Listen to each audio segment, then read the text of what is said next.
За тэгэхээр манай сайт одоо тараншааны хүмүүс 70,000 төгрөг аваагүй байна гэсэн мэдээллийг хүргэсэн байгаа. Тэгэхээр яг одоо би миний хажууд нийгмийн амлалт хөдөлмөрийн дэд сайд нэмэхүү зогсож байна. Тэгэхээр яг тараншааны хүмүүс 70,000 төгрөг аваагүй гэсэн ийм асуудал тавьж бид бас мэдээллийг бэлтгэлээ. Тэгэхээр яг энэ асуудал дээр ямар байр суурьтай байгаа вэ? Тэдний 70,000 төгрөг хайцсан бол? Гэхдээ 70,000 төгрөгийг бол тодорхой зөрчилгүй бол бүгд авч байгаа. Харин зөрчил гаргасан тохиолдлууд гарсан. Тэр бол хоёр газраас нөгөө хуучин бүртгэлийг ашиглаад янз бүрийн байдлаар авах тийм 77 тийм тохиолдол гарч байсан. Тэгээ бид нар тэрийг цагдаа шилжүүлээд ингээд явж байгаа. Харин тэр нэг хэсэг нь бол бичиг баримтын зөрчилгүй, хоёр дахь нь зөрчилтэй байгаа гэсэн үг. Хоёр дахь хэсэг нь бол янз бүрийн байдлаар нөгөө очиж тодорхойлт авах хэрэгтэй. Бүртгэлийн газруудаас. Энэ бүртгэлийн газруудаас авч байгаа тодорхойлтууд их удаж байна, очирж байна энэ гэсэн яриа гараад байгаа. Тэрэнд нь төвөгшөөсөн хэсэг нь ерөөсөө очихгүй байх шиг байна. Тэгчээ зүйлд нь энэ ерөөсөө удаан яваад байна. Ингээд очихоор очирж байна ч гэдэм. Одоо бол үндсэндээ 70,000 төгрөгийг бол 97-8% нь авчлаа. Тэгэхээр энэ цаат талд нэг цөөхөн хэсэг хүнлүүлсэн байгаа гэсэн үг. Тэгэхээр тэр гэр оронгоо тэнүүж хэлж байгаа тэр тараншааны гэж ангилагддаг хүмүүс энэ мөнгийг яаж авах ёстой юм бэ? Энэ хүмүүс бол бичиг баримттай байх ёстой. Тэгэхээр цагдаагийн газар бид нар хамтраад хавар бас л өчнөө ажил зохион байгуулсан энэ хүмүүсийг бичиг баримтжуулахаар бичиг баримтжуулаад өгнө. Өгөнгүүт ингээд нэг тун удаагүй хэсэг хугацааны дараа нөгөөдөө дахиад ирж байгаа байхгүй. Тэгэхээр чин бичиг баримтгүй хүнд мөнгө ерөөсөө өгөх тийм эрхтэй банкны дилер байхгүй. Тэгэхээр энэ банкны хүмүүс чинь бол ямар нэг бичиг баримт үндэслээд нөгөө хороо хорныхын тодорхойлт бүх юмнууд үндэслэж өгнө.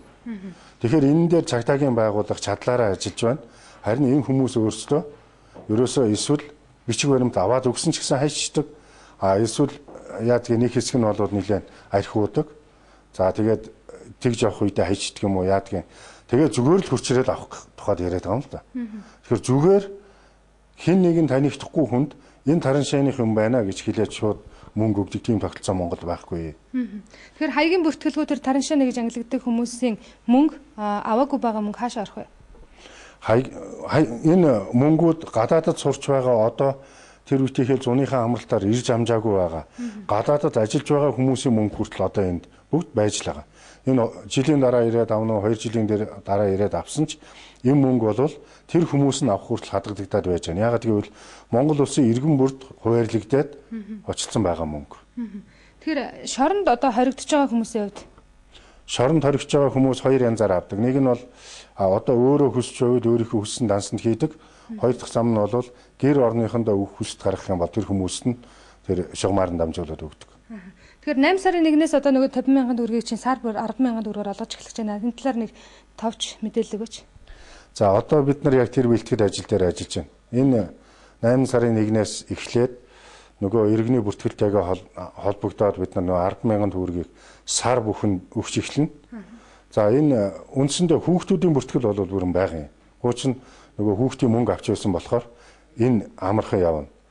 За нөгөө хөгжлийн бэрхшээлтэй иргэд болон бусад зорилттой төлгийн тэтгэвэр тэтгэмж авч байсан хүмүүсийн бүртгэл бол бидэнд бүрэн хэмжээгээр байна. Энэ бол асуудалгүй явна. Хамгийн гол нь нөгөө дунд насныхан буюу одоо ажил хийж байгаа янз бүрийн байдлаар халамж авдаггүй байсан. Одоо энэ тогтолцоон дотор бүрэн орж ирээгүй байсан. За эсвэл нөгөө иргэний бүртгэл дээрх янз бүрийн байдлаар өөрийнхөө бүртгэлийг тодруулаагүй, хийгээгүй ийм хүмүүсийн хувьд л жоохон өндөрлөл үүснэ.